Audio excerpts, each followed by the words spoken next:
right. Again, thank you so much for joining. This is the Problem Solving Moving Dual Enrollment Online webinar series. We've had a few already, as you all have probably been part of this wonderful community practice, but we're so excited to continue this and to highlight some of our incredible colleges that are doing some really critical and important work around onboarding students for dual enrollment. On the next slide is our CLP team. I'm Sherry Shojai. We have Adair Flores, who is doing all the tech stuff, the magical guru in the background, and Naomi Castro is also part of the CLP team. About CLP, we are a nonprofit organization. We're under the auspice of the Foundation for California Community Colleges, and we work with community colleges in supporting them through equity-minded community college redesign. And one of those kind of key focuses are dual enrollment. So we're excited to learn with you all today. And on the next slide, our agenda for today is we're just going to go into a little bit of updates around some dual enrollment resources, introduce a quick Mentimeter, which is like a polling tool. Then we're going to ask you all a couple of questions using that Mentimeter tool. And then we're going to have our two presenters. Meg from Glendale College is going to present, and you all can go ahead and use the chat to ask questions for Meg. And then Long Beach City College, we have Rio, who will be presenting, and you can also pose your questions in the chat for Rio. And then we have an incredible new resource that we're excited to share with you all. And we're going to close out with a survey to get a little bit of feedback from you all. So please make sure that you fill out that survey and stay tuned towards the end so that we can capture some of your incredible feedback. Naomi, I'm going to pass it over to you to give a little bit of updates. Great. Thank you so much, Sherry. So I just put a link in the chat that is all of our past webinars. You can find them all right there. And this will all be mailed out to everybody. And we include the link on the mail on the mailing list as well. We also have, last spring, we did a write-up on moving to an electronic form. So I just put that link in the chat. A lot of colleges have struggled with moving to the online K-12 form, and this provides some examples of folks who've done it. You can reach out to them. It also provides a lot of legal citations and audit manual citations and things like that. Sometimes there's some confusion about what is acceptable and what's not in terms of electronic signatures. So that all is there. We also really encourage folks to go to the Chancellor's office website. I'm just putting that link in the chat right now. They have updates, statewide updates about the COVID-19 crisis, but they also have a repository, and any new guidance coming from the Chancellor's office is right there. And the most recent things that we've seen is some of the regulations that were suspended early on are going to be reinstated in spring 2021. So, you know, look at those, but your campus will be aware, your vice presidents, your presidents will be aware of those. And the hold harmless funding will remain in place until the 2023-24 school year. So that's reassuring, I think. There's also, if you've never visited the CVC OEI, please check them out. They are fantastic. Oh, we see a link is broken in the chat. Thank you, Jesus. Let's go back. Yeah, there we go. Thanks. We'll get on fixing that one. If you haven't visited the CVC OEI, please check them out. They're amazing and wonderful resource, and an especially good resource for instructors in particular as we move to remote is this great, it's a Canvas shell that you can find there. It was actually, I think, converted into I think it was created by the president of Laney College, or if not, that the president had a hand in shaping that. They also have it as a PDF guide that you can download. And it's really nice the way it's laid out. It's like one column is things that I would normally do in a face-to-face class, and then how to do those online with lots of different tools. So that's really, really exciting. And let's go to the next slide. So we're going to start off today with a poll. This is a Mentimeter. So if you are on a device, we would ask you to open up a new window. If the screen share has taken over your window, you can press the escape button, and then you'll be able to see your other menu items. If you can go to that poll, we're just going to give you just a minute, and I think there you can open up that poll.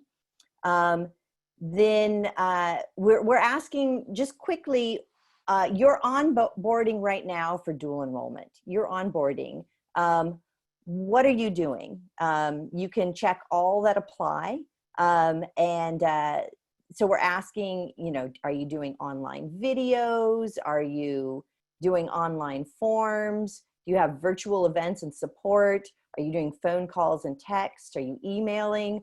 Or do you have no plan yet? That is a place where some people will be. And, that is good to know. And then we can know how to help you. I put a link in the chat.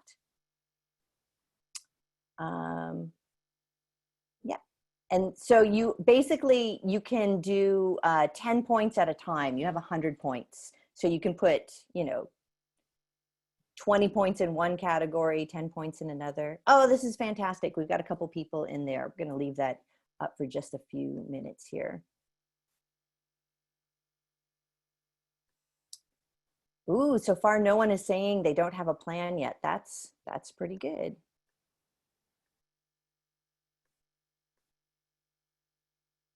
Lots of online forms, excellent.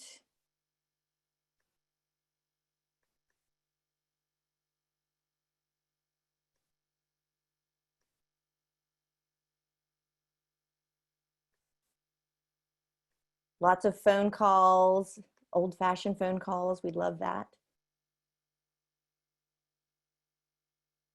Okay, so we are going to go ahead and switch back to the presentation. But that question is still open. So folks, you can still, as we're going through the webinar, you can still chime in on that. That would be really, really helpful. Yeah, let's go ahead and go back and share the presentation again. And we are going to, there we go. So just a reminder, if you were here in the spring on these webinars, you'll remember how to do this. But we have, Sherry is going to be monitoring the chat for questions. If you have a question, please type it out in capital letters, so Glendale, and then write your question, or you can just address Meg, and type out your question. If you need some technical help, just write tech in capital letters, and we will have somebody private message you. So with that, let's turn it over to Meg. Hi, good morning, everyone. I'm Meg from Glendale College. I'm the program manager for Student Outreach Services, which also encompasses the Welcome Center and Dual Enrollment. So we really have a great way of bringing those three programs together, and I'm happy to be able to share with you what we've been doing to onboard our dual enrollment students. Next slide, please. So as I mentioned, we have broken down the silos between outreach, which is our connector to the high school sites, our Welcome Center, which is on campus and now lives virtually as we are all in the virtual platform, and our dual enrollment program. So we have been able to weld together bridges between all these three areas, break down silos, and create a much more smooth onboarding process for our students. Our virtual Welcome Center is a live help center with staff for all students who want to onboard, and we've been able to use that platform to direct our dual enrollment students. iDual Hub, this was an idea that came from our dual enrollment counselor, and she hosts this every week, so our dual enrollment students know that every week there's an hour dedicated with live help for them, and we have been seeing a lot of students coming back, and they've built a small community and a small group of students have started to recognize each other and have built that bond. And so we will be continuing our iDual Hub, and I'll share more about that. We are planning a dual enrollment family night to engage new students that want to come on board. And we are collaborating with Equity. Our dual enrollment department and our Equity department are collaborating to put together some action items to help our Equity students that are in high school trying to take college classes. Next slide, please. All right. Once we went remote, one of the most important things for us was how students see us. And we realized quickly that students are seeing us digitally and virtually. So our website is really the front gates of our service and our program. So it's really important for us, and it's highly valuable for us to keep our website extremely updated because that is the core link to all our services. So when students go to glendale.edu/dual, our dual website, they will see live services. First, they see the iDual Hub, and then they'll see the Virtual Welcome Center, which offers live help. And then we clearly state our onboarding steps. Step 1, apply online. Step 2, submit high school digital form. Step 3, attend class. And then if they have further questions about what dual enrollment is and how they can benefit from it. These are accordion folds. So if you see the onboarding steps here, these are accordion folds that students can open up, and there's more detailed information in there. There are clickable links. There's contact info.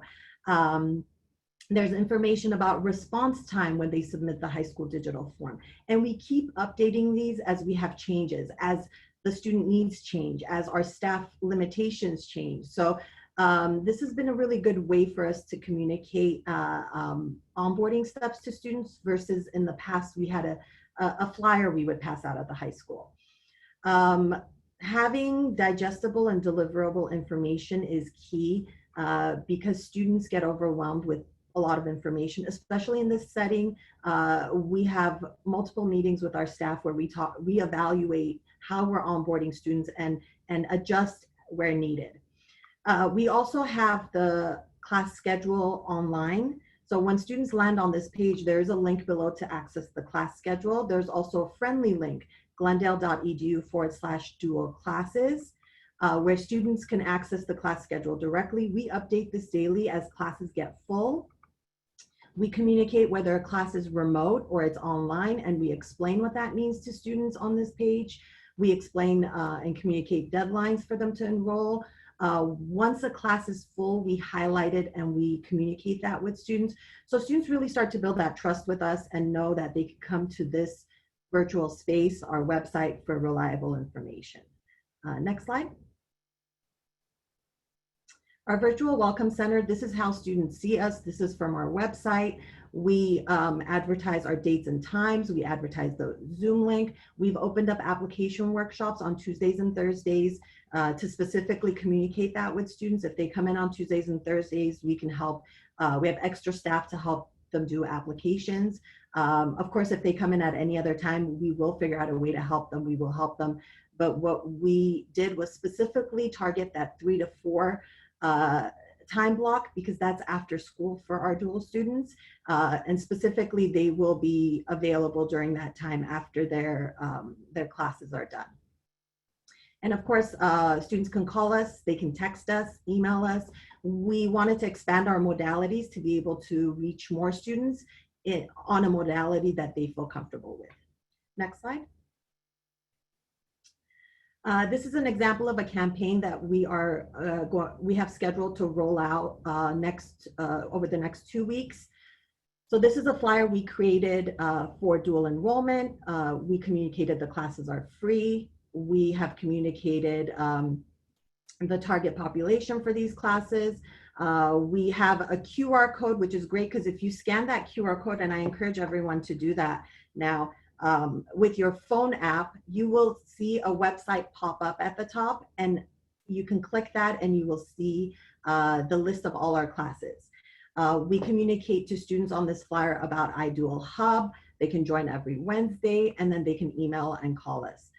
Excuse me, Meg, can I interrupt for just 1 second? I'm going to ask everybody, unless you are an interpreter or you need an interpreter, if you could please turn off your cameras. that would be really helpful. So only our speaker, our ASL interpreters, and people who need an interpreter should have their cameras on. Thanks so much. Sorry for the interruption. No problem. So we take a flyer like this, build it with our team, include whatever we feel like the students need to receive on the communication end, and then we plan the campaign. So for example, this flyer will go out as a student email campaign. So all our students who have previously enrolled in Dual and are currently have an application with us or have enrolled in the past and they're still in high school, they will receive an email with this flyer. We will also do a text campaign with a link to the flyer so students have access on that platform. Our high school partners have their own platforms that they distribute information on. For example, our K-12 district uses Peach Jar, and it is a digital flyer sharing application. So all the parents that are in GUSD at the high school level will receive this flyer via email. They're already signed up through the district to receive alerts. Social media postings, this will go on our social media platforms and our K-12 social media platforms. We will also print this flyer in the postcard format and send it out as a mailer. So these lists that we have with students are lists that we built. They're lists that already exist on our campus through CCC Apply. We are able to foster those lists, maintain them, and use them in these campaigns as we need it. Next slide, please. iDual Hub, we've met with over 300 high school students. This is, by the way, set up through the Zoom platform. So it's simply a Zoom link. So we've had it up for about 2 months and we've seen over 300 high school students come through. We send out email and text campaign notifications. Initially, we did text notifications to students saying, you know, join us in iDual Hub. We have had over 14,000 contacts. That doesn't necessarily translate to 14,000 students. It's been 14,000 times we've contacted a student. So pretty relevant number of students through email and text that we've been able to reach. The way we have pulled this data is, once again, our internal list of applicants from CCC Apply, and also with our digital forms. We're using DocuSign as our digital form, and when a student fills out a form, that information is housed in DocuSign. We're extracting that, those emails. Even if a student is simply interested and fills out the first page of the form, which is their name and email address, we're able to capture that information and reach out to students with incomplete forms and have them connect with us on iDual Hub. So they learn more about the dual enrollment program and they can proceed to enrolling.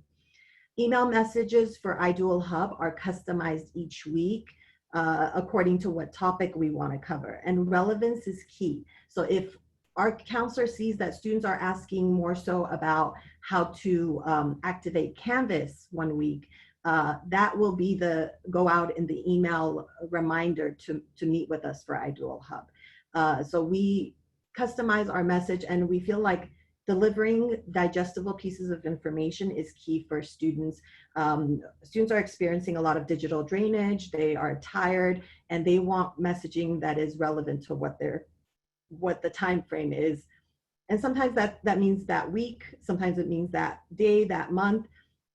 So being a little more specific with messaging has helped us. Our text campaign, our messaging is really short. It says, here's, you know, dear first name of the student, this is Martha, the GCC Dual Enrollment Counselor. Have questions regarding dual enrollment, respond to access the iDual Hub, and reply stop to stop. So we will begin engaging with students that are actually interested and want to connect with an individual. And we found that it's important to share a name, a title, so students know who they're connecting with, and it's not a robot message that's going out. And fall dual enrollment, we have 28 classes and 275 students enrolled. And actually, as of yesterday, we have a little over 300 students enrolled.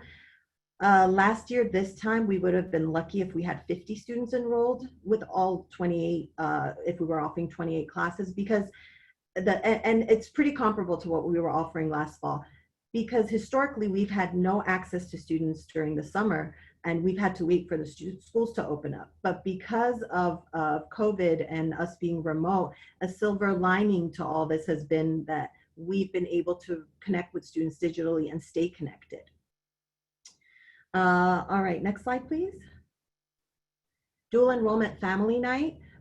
We are planning this for our students and parents. This will go out to high schools on a flyer with peach jar, so it will reach parents' emails.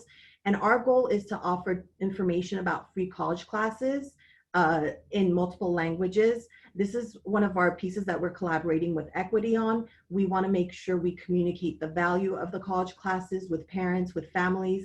That's why we've intentionally called it a family night and versus a presentation or an info night, because we want families to come to this event and listen to presentations in different languages.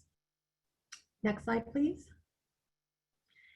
With dual enrollment and our equity department, we've been collaborating over the last few months because we have seen a drop in our equity students. And we've been struggling to figure out how to help. The challenge is, you know, a multitude of issues that students could run into that hinder them from taking a college class or staying in a college class.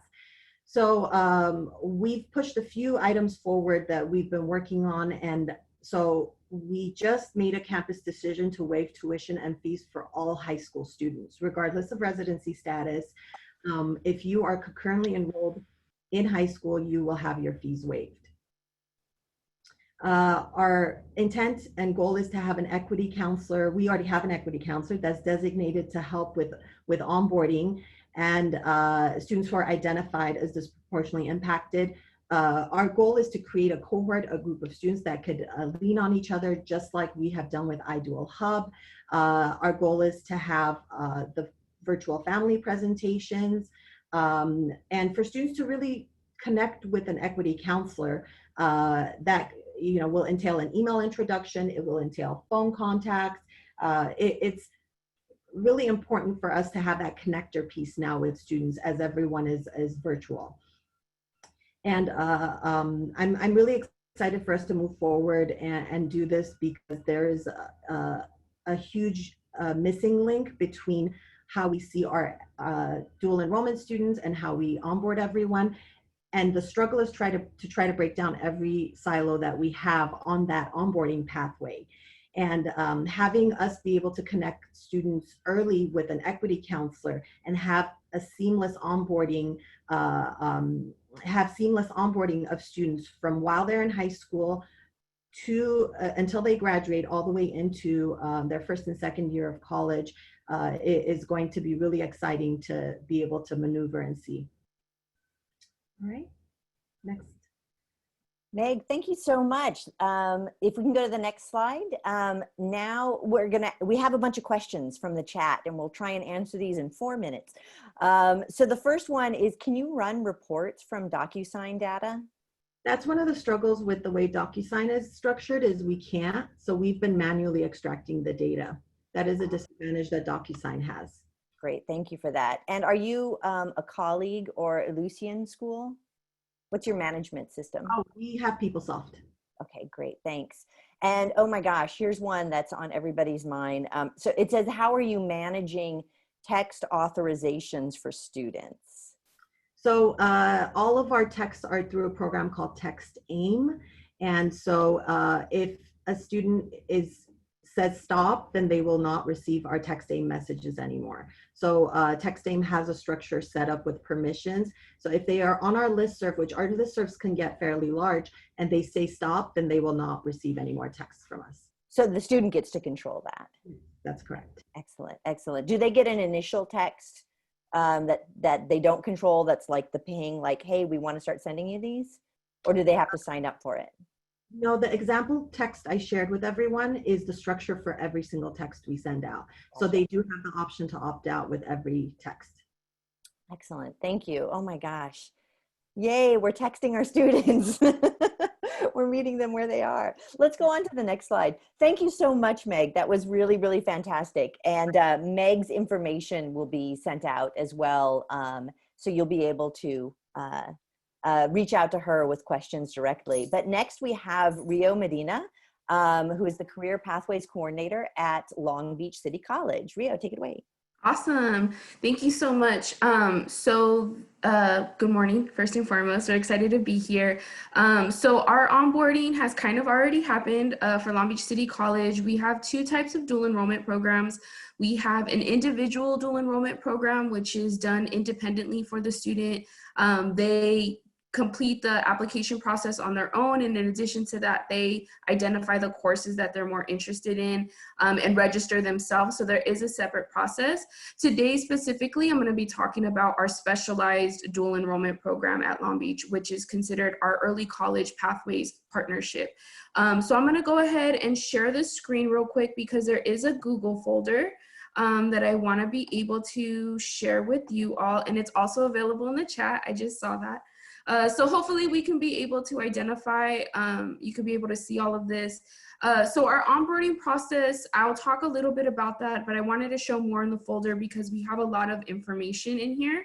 The thing that we have created, so we've created checklists for our dual enrollment students as well as our individual dual enrollment students. So this is a sample in which is available on our website, something that we email out, something that if the students are interested in asking about the different steps to apply, because they are different from our specialized program, then we have the opportunity to provide them this checklist. So we were working really closely with our matriculation team who supports our students through our Welcome Center and through also our students who are matriculating from the 12th grade to Long Beach City College, especially through the College Promise. So we've been able to collaborate with them extremely. We're really excited to have them because we're a very small team of 2 people and a graduate intern. So to have, you know, additional support and collaboration is super vital and important. So we were able to collaborate on this checklist. And again, this is something similar that we provide to both individual dual enrollment students as well as our early college students. So once they're onboarded into our program, we provide, so part of our specialized program is that we also assist in developing and assist in providing registration assistance. So as individual dual enrollment students, they would choose their class on their own. They would identify what class they're interested in, follow the procedures, and then they themselves would actually register the class themselves. And the reason why, again, this is more for like that independent student. So if they want to be a part of our specialized program, which is specific to also Long Beach Unified Public High Schools only, then what we do is then we actually process all their information. So part of that onboarding process is an application, and then we will route their information directly to admissions and records. We have a person in admissions that works specifically with our team and goes ahead and onboards and registers all our students for us. So then afterwards, what will happen is the first thing that will happen is that the students will go ahead and receive a confirmation email.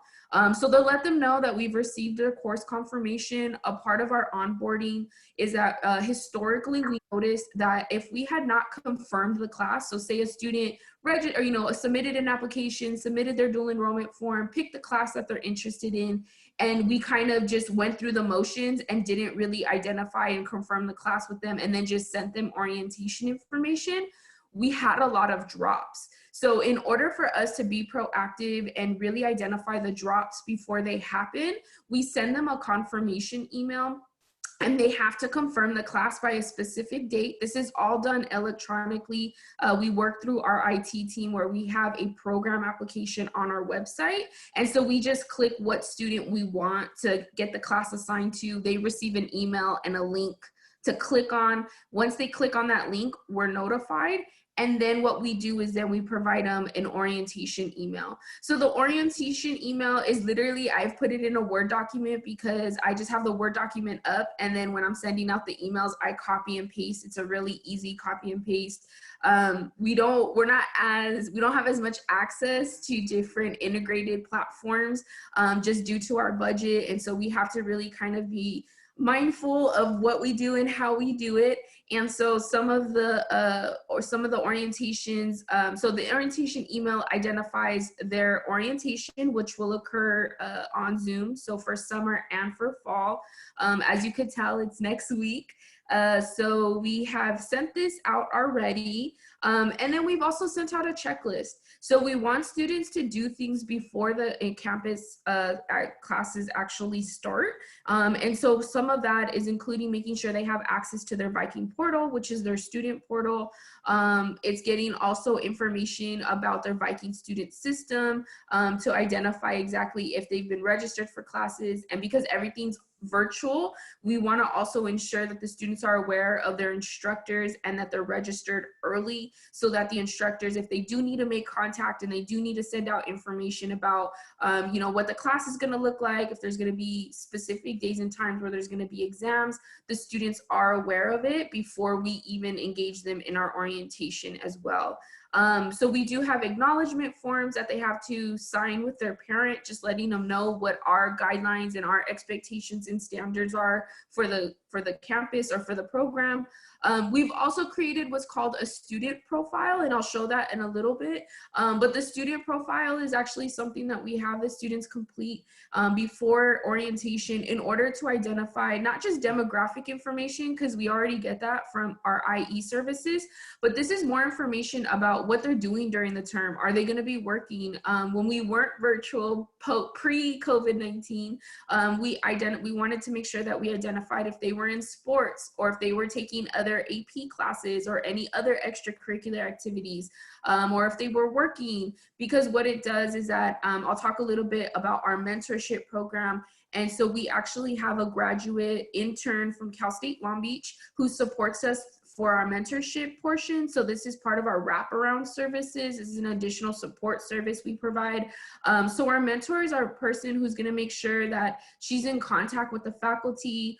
She organizes and designates our progress report, check-ins and deadlines. So something that we've noticed too is that students who are just kind of thrown into dual enrollment classes, they don't have a certain understanding about what it means to actually check in with the professor and understand their status, because in high school, they'll already get that. So something that's super important for us to be very mindful of is that being able to integrate those skills, right? So they're not going to get all that information point blank in front of their face because they're not in high school. So what we've done, we created a medium where we've provided a progress report check-in.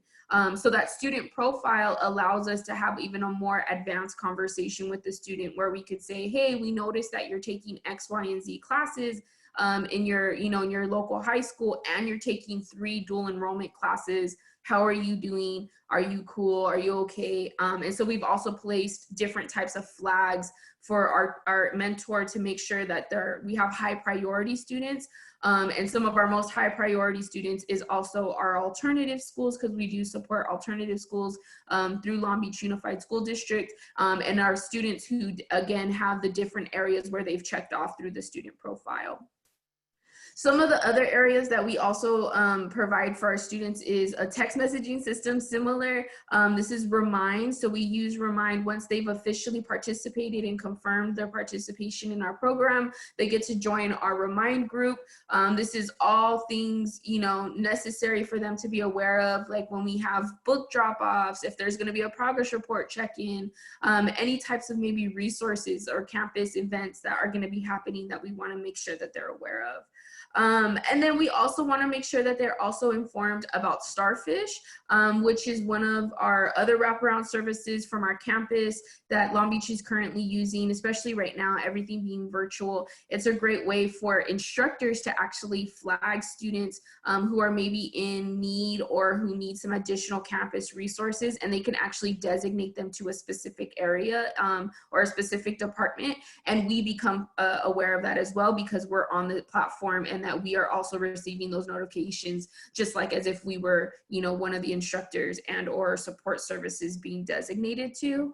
And then we talk about fees and things like that.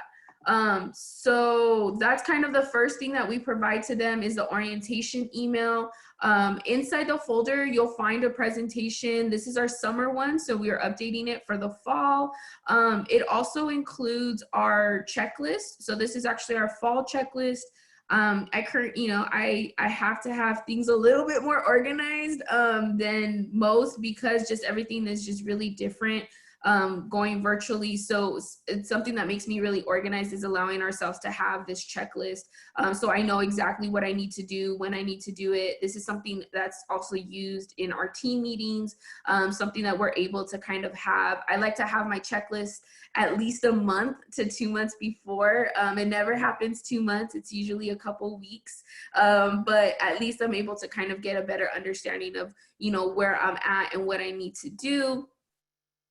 And then part of the orientation is then we also provide students this course information. So this is from the summer. This kind of outlines exactly who their instructors are, if there's a materials fee, some additional information, as well as drop deadlines. So that's the big chunk of our orientation is that we're going a lot into detail about drop deadlines, FERPA. And so I'll go ahead and stop sharing because I have some more information available on the actual presentation. So if you can go ahead and, perfect. Awesome. So you could go to the next slide.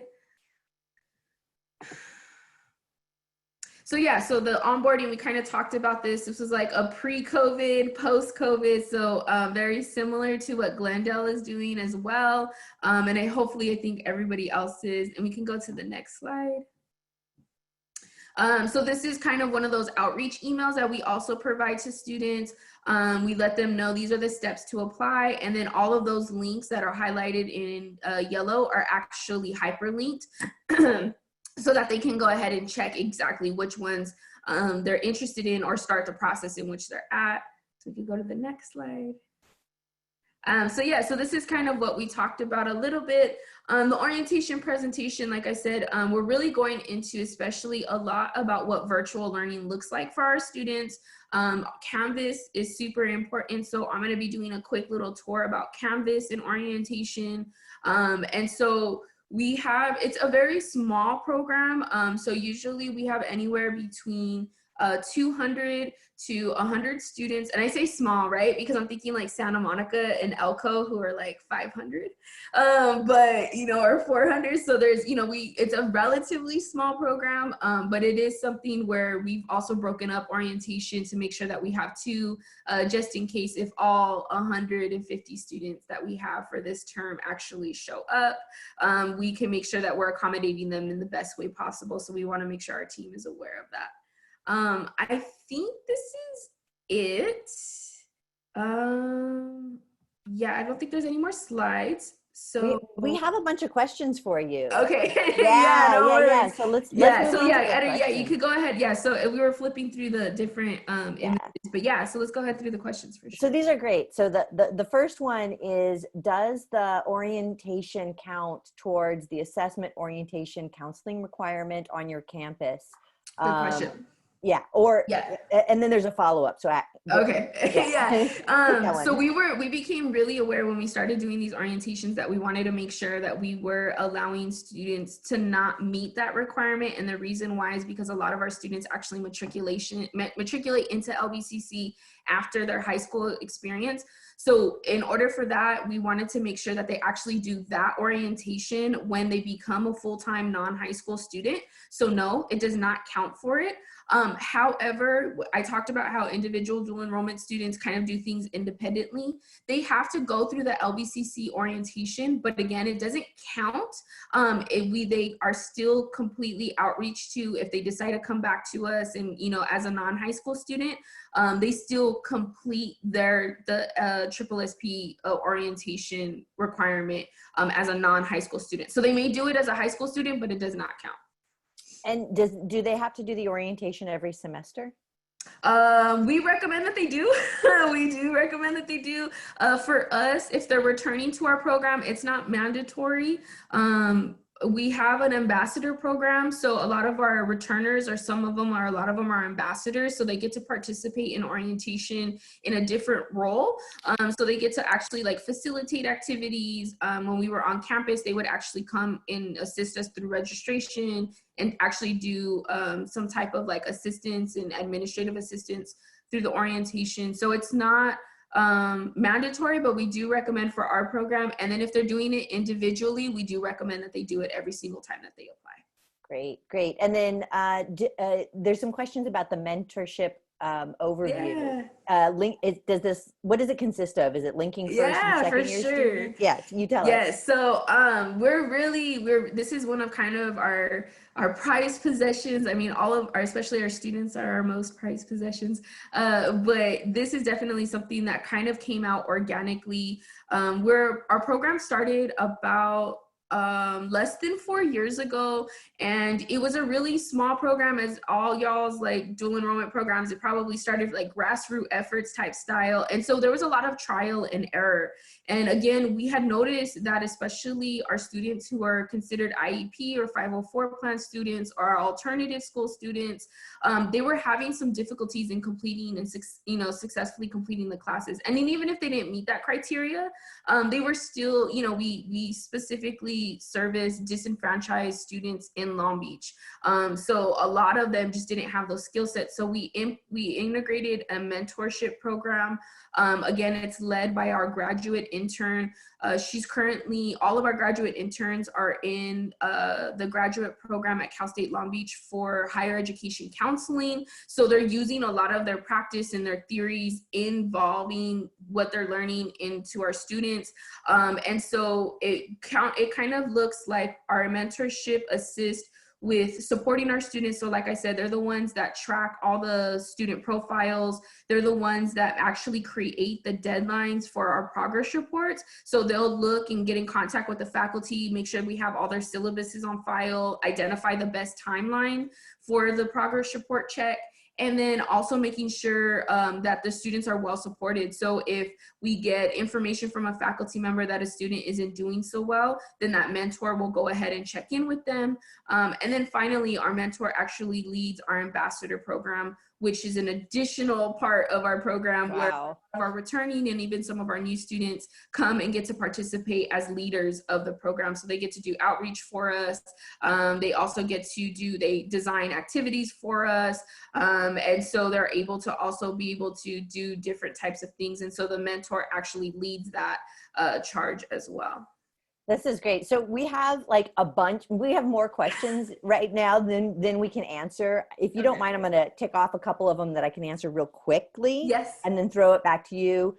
So this is beautiful. They started off, this might be a naive question. We love the naive questions, but how do you get these names and emails? So your outreach department at your college knows this. They have agreements with, this is their normal way of operating. Yeah. And high schools send out a FERPA notice every year that says, we share your information with colleges. Meg has talked about that a lot before as well. Do high schools have to approve for individual students? Yes, they do. Are there unit limits? Yes, there are. And then back to you, Rio, do you just get one parent signature for the whole duration of the student's high school career, or do you make them do parent approval multiple times? And I'll throw in school approval as well. Yes, so we have, we follow the same type of policies that majority of all community colleges in California do. So we make sure that they complete a dual enrollment form every single term. It's annoying and it's so much work, but it actually, in my opinion, it works as a really strong accountability tool. It's a lot of work on our end, but it's super important that the district knows, especially because now we're getting a lot of middle school students. So something that I don't know if you all are also getting, but we're getting a lot of middle school students. So the Long Beach district has made sure that students are getting those approvals because they want to make sure that they are aware of what types of classes those students are taking. And so, yes, so they have to get signatures for both our program and individual dual enrollment every single term. That's great. And somebody wrote, well, but that shouldn't be really an issue because of AB 30. So just to offer a little bit of nerdy, legislation clarification here. So for AB 288, which is CCAP, for that kind of dual enrollment, the legislation says you only need to get the parent and the student and the school permission once during the entire time the student is in that program. At the Chancellor's office is working on some kind of sample form or something like that to help that out a little bit.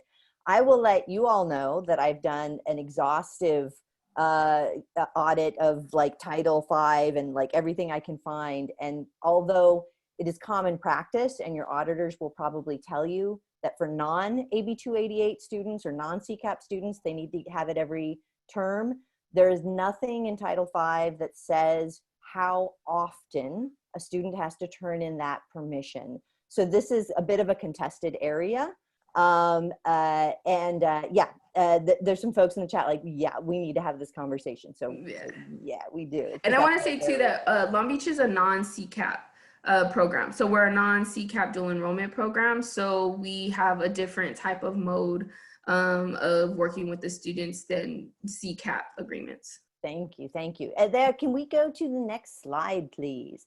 So yay, thank you everybody. If you want to do some applause for Rio, for Meg, for our awesome, team here.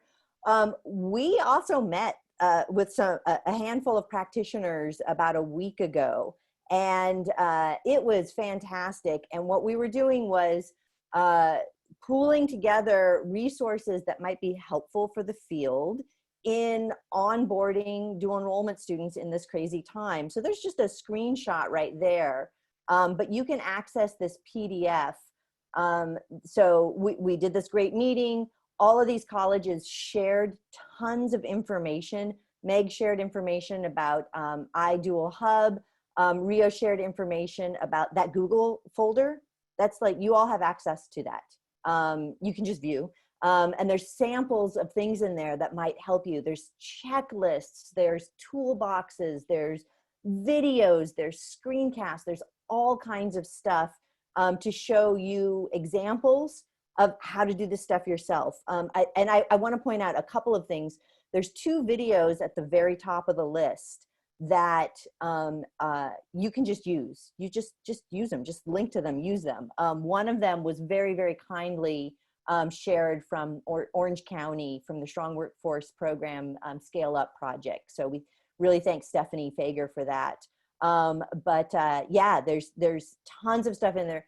The PDF has all these links. It's just full of live links that you can use. I also want to point out Chaffey College shared their online, their form stack form for adult dual enrollment.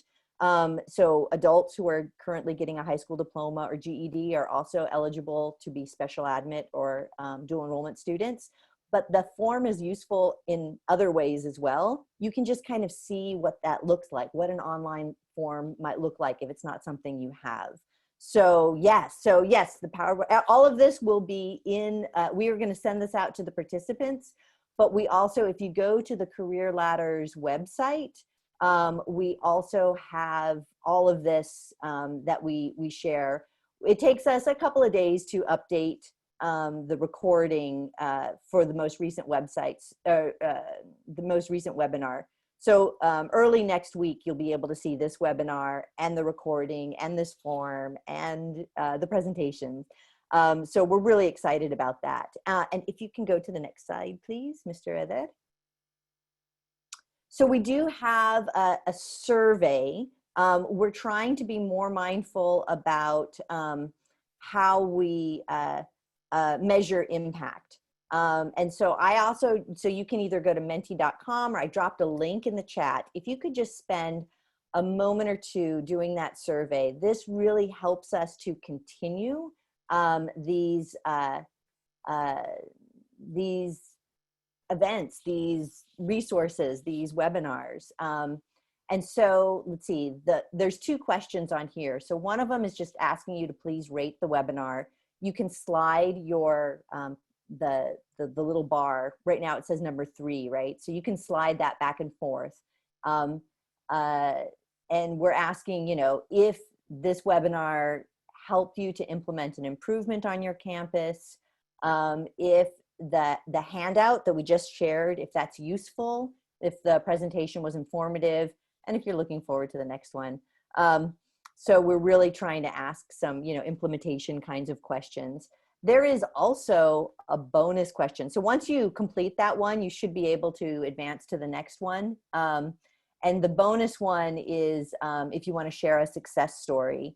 We'd like to highlight success stories, but in particular, if there were any success stories from that you can trace to something you learned on a webinar last spring, that's also very, very helpful for us. So those are up and active, and you can keep doing those. And there, can we go back to the presentation real quick?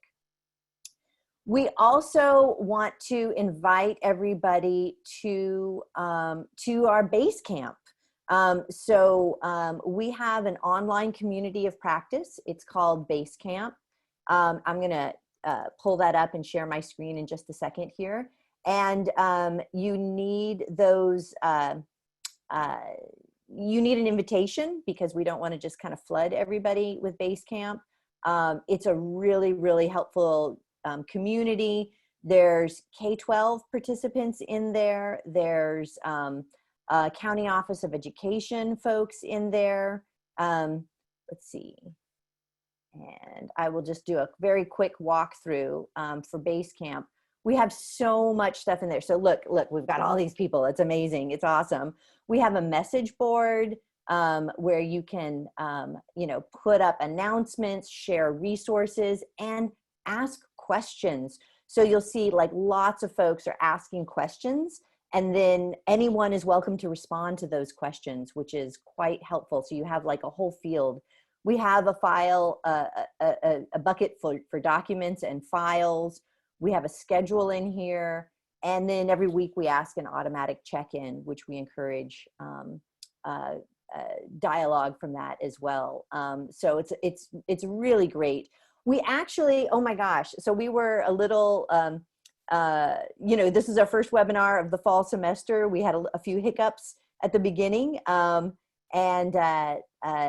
see. We have a few minutes left. So are there any more questions? Are there questions we didn't get to? Let's see. Oh, this is a great question. So I'm going to throw this out to both Meg and to Rio. When students are continuing in dual enrollment classes, are they identified as continuing students, or are you able to follow them as dual enrollment students? So just a clarifying question on that. Is this while they're still in high school or after they've graduated? Why don't you answer it for both, if that's possible? Sure. So when they are a dual enrollment student and they're coming on board as a graduate, we actually help them on board with our, through our outreach department. We have a, called the ECAP, it's called an ECAP, Early College Acceptance Program, where we help them go through the matriculation steps early on and help them on board. If they are and we make sure we communicate with them everything that impacts them, including college promise. A lot of students assume that if they don't, if they already took classes, they might not qualify for the college promise, but that's not the case. And then we have continuing students as dual enrollment. They will stay on as continuing students. And so we've kept in communication with them. And that's where our connection with research and planning has been really key, because they're able to pull lists for us and disaggregate the list of students. So we have different approaches to helping each group of students we have. But we still see them as continuing students in the system until they graduate. Same, yeah. So very similar. We identify our seniors first and foremost. So part of our onboarding process is that we have this huge data tracking Excel workbook that I have created, and is just kind of really evolved into something completely different.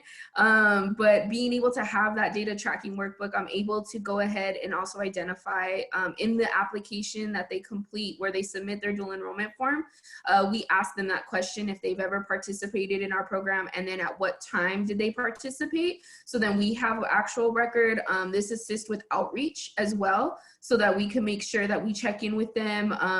We email them, and then if they're a senior, then yes, we also actually coordinate with our matriculation team. As I've said, we're housed in the same department, in the same student services division, so we are really connected with one another. We have the same dean. So what we do is then we send them a list. We send them a list of the students, because they have advisors at different high schools, and we also identify the high schools that they're at. And so we're able to go ahead and disseminate that information to the matriculation team, so they have a list available to them before the term end. Fantastic. I do know that it has been a challenge for some colleges, because when a student is a dual enrollment student currently, their enrollment status is special admit, part-time special admit. And then when they matriculate, that status changes. So doing like data analysis of former dual enrollment students is very labor intensive, because you have to go back to old rosters basically and identify students that way, because that flag drops off. Bakersfield College actually did that. So they did a study, and you can find it on our website. It's mentioned in this write-up that we have about them. That's been really fantastic and very labor intensive. But Craig Hayward is their research guy there, and he did a fantastic job and showed some really promising results, which I'm gonna hypothesize and predict are gonna get even better and better. Naomi, can I quickly add something on that? Sure. With students who are graduating seniors, and they're still in the system as a continuing student until they reapply and self-report that they're graduating. So our research and planning department will pull students who applied through OpenCCC and said that they are currently in high school, and they indicated a graduation date of that same year that they're graduating. So they pull those parameters, they give that to us. We do a special campaign to those students and say, please reapply and tell us if you're graduating, so we can push you through and tag you as a college student. So it is labor intensive, but we found it to be easier if we ask our research and planning department to do that background work for us, give us a list of targeted students. Yeah, that's the same thing. We have to go ahead and we like this summer we had a lot, and I think that's why tracking those students, as meticulous as it is and as tedious as it is really vital, because then when admissions comes and asks, hey Rio, there's this student, or if the dual enrollment student says, I'm having this issues trying to matriculate as a non-high school student, we can easily provide them information, or at least provide them some type of onboarding assistance to make sure that they do switch their type of enrollment. That's excellent. Thank you. Thank you. Thank you so very much. It is 11 o'clock. We will see you all next month. Thank you for your patience with the link. We'll make sure we get that straightened out. We are going to, we're going to leave this running just for a couple of minutes. So there, please leave this one open. You can put some more information in the chat. We'll go back and check that later. We'll send everyone an email that has all the links that we talked about, including, I know there were some challenges with the Menti link. We'll make sure that's in there as well. And instructions on how to join up BaseCamp. And we'll see you all in a month, if not sooner. Thank you so much, everybody. Thank you. Thank you.